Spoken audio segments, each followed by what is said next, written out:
Hello बच्चों, जय हिंद। Welcome to the infinity the learning centre online.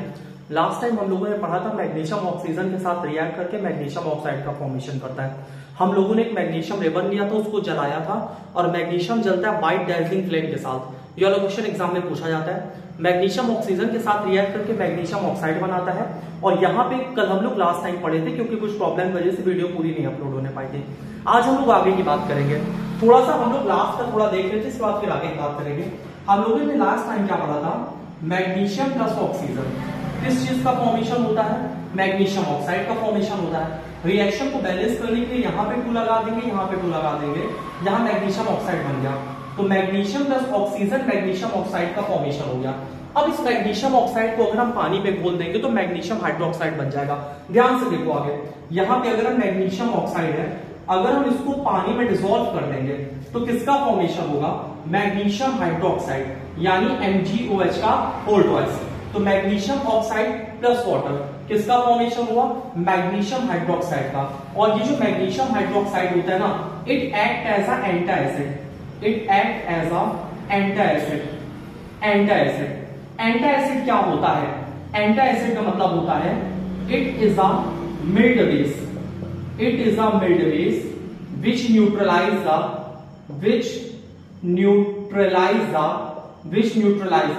excess acid in the stomach। ठीक है, तो ये थोड़ा अलग से पॉइंट है, लेकिन फिर भी आप इसको पढ़ लेना।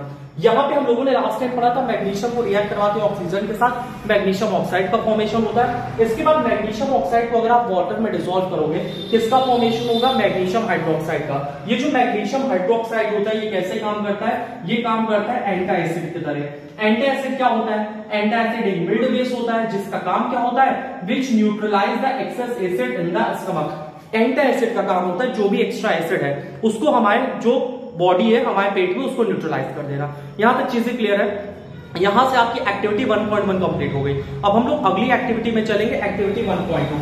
तो अगली एक्टिविटी आप लोग एनसीईआरटी की देखो, अगली एक्टिविटी एनसीईआरटी की एक्टिविटी 1.2। ठीक है, तो ध्यान से समझना। अगली एक्टिविटी है एक्टिविटी 1.2। एक्टिविटी 1.2 क्या कहती है? ध्यान से देखो। उसमें बोला आपको लीड नाइट्रेट लेना है। लीड नाइट्रेट क्या होता है? PbNO3 का होल ट्वाइस। PbNO3 का होल ट्वाइस। ये कैसा होता है? कलरलेस होता है, कलरलेस। इसको किसके साथ रिएक्ट करवाना है? पोटेशियम आयोडाइड के साथ। ये पोटेशियम आयोडाइड, ठीक है। क्या बनेगा? Lead iodide PbI2 plus 2KNO3। 2KNO3। ये PbI2 कैसा होता है? ये होता है येलो कलर का, ये होता है येलो। और येलो क्या होता है? ये PPT होता है। बात समझ में आई? तो एक्टिविटी 1.2 क्या कहता है? ध्यान से देखो। एक्टिविटी 1.2 कहता है आपको लीड नाइट्रेट लेना है, इसको रिएक्ट करवाना है पोटेशियम आयोडाइड के साथ। क्या बनेगा? लीड आयोडाइड और पोटेशियम नाइट्रेट का फॉर्मेशन होता है। और यहाँ पे जो लीड आयोडाइड है, ये क्या है? येलो कलर का PPT है।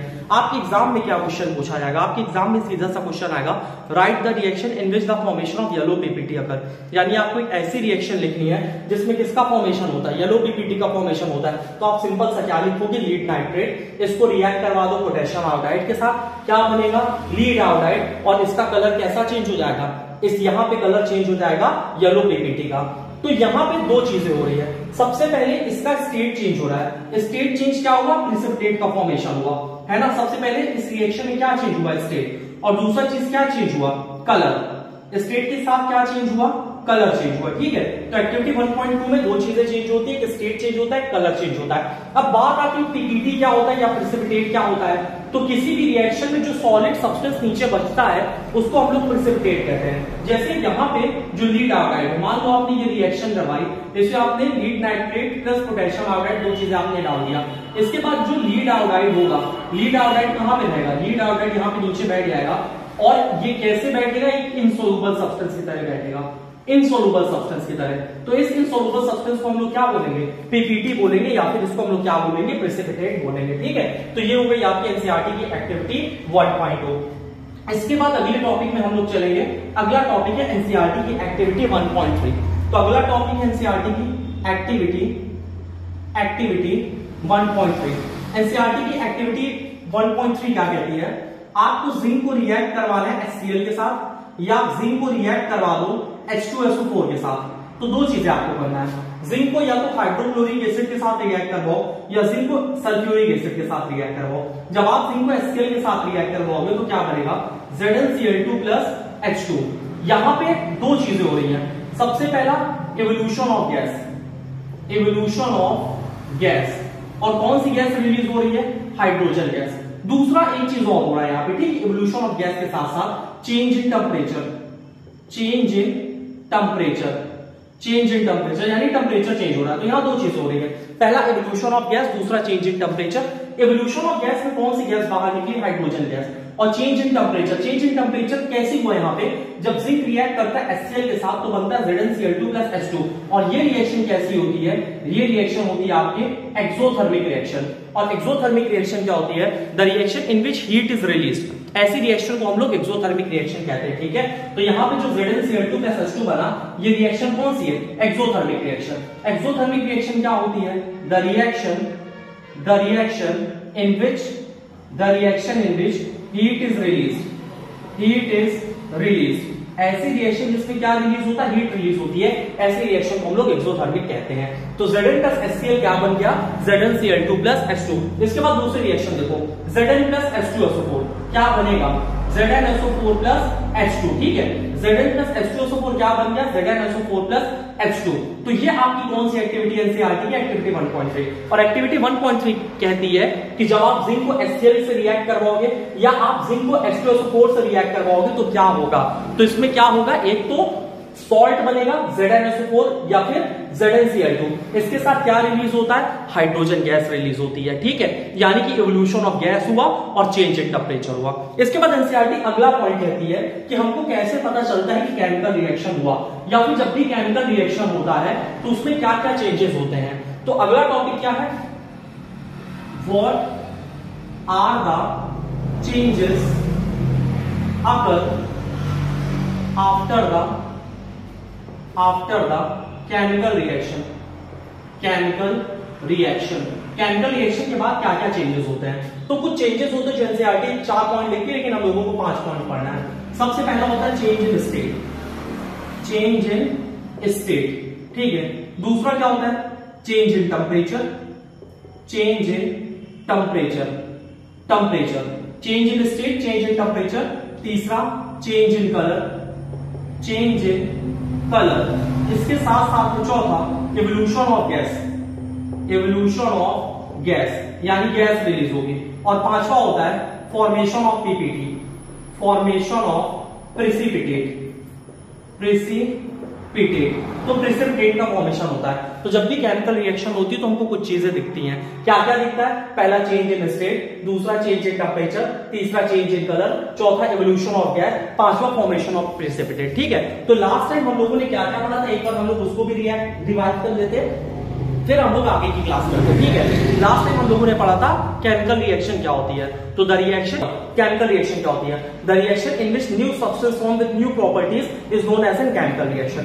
इसके बाद केमिकल रिएक्शन में क्या होता है, chemical reaction involve breaking of old chemical bond and formation of new bond, दूसरा पॉइंट। इसके बाद कुछ एग्जांपल बताओ केमिकल रिएक्शन के, जैसे रस्टिंग ऑफ आयरन, ठीक है, digestion of food chemical reaction का एग्जांपल है। इसके साथ साथ में कंबशन, तुमने कोई चीज जला दिया, केमिकल रिएक्शन का एग्जांपल है। रिस्पायरेशन केमिकल रिएक्शन का एग्जांपल है। मिल्क का कर्ड में कन्वर्जन होना केमिकल रिएक्शन का एग्जांपल है। Cooking of food chemical reaction का एग्जांपल है। इसके साथ साथ में एक और एग्जांपल दिया आपका केमिकल रिएक्शन का, मतलब आपकी बुक में कुकिंग ऑफ फूड, और कुकिंग ऑफ फूड के साथ रस्टिंग ऑफ आयरन। तो ये सारे एग्जांपल किसके हैं, केमिकल रिएक्शन के एग्जांपल है कि हाँ इसमें केमिकल रिएक्शन क्या हो गया, हो चुका है।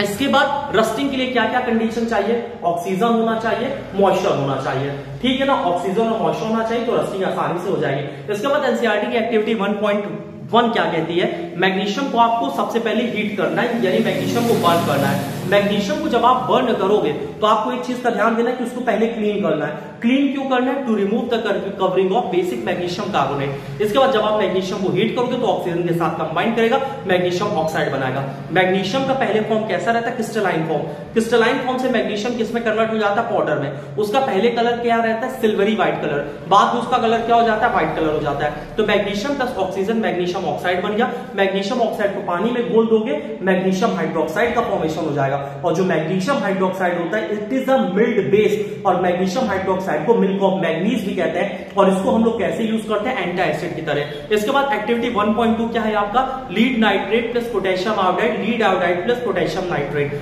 यहाँ पे जो लीड आयोडाइड है, लीड आयोडाइड क्या है, पीपीटी का फॉर्मेशन हो रहा है, और साथ साथ में यहाँ कलर भी चेंज हो रहा है। तीसरी रिएक्शन क्या, एनसीईआरटी की एक्टिविटी 1.3, एनसीईआरटी की एक्टिविटी 1.3 है Zn plus HCl ZnCl2 plus H2, इसके साथ साथ में Zn plus H2SO4 ZnSO4 plus H2। तो यहाँ दो चीज हो रही है, एक तो हाइड्रोजन गैस इवॉल्व हो रही है और दूसरा टेम्परेचर चेंज हो रहा है, यानी कि रिएक्शन मिक्सचर गर्म हो रहा है, यानी एक ऐसी रिएक्शन एक्सोथर्मिक इंडोथर्मिक रिएक्शन, ये रिएक्शन यहाँ के एक्सोथर्मिक रिएक्शन। यहां तक बात समझ में आ रही है। और जब भी केमिकल रिएक्शन होता है तो 5 तरह के हमको चेंजेस दिखते हैं। सबसे पहला होता है formation of PPT, change in state, change in colour, evolution of gas और चेंज इन टेम्परेचर।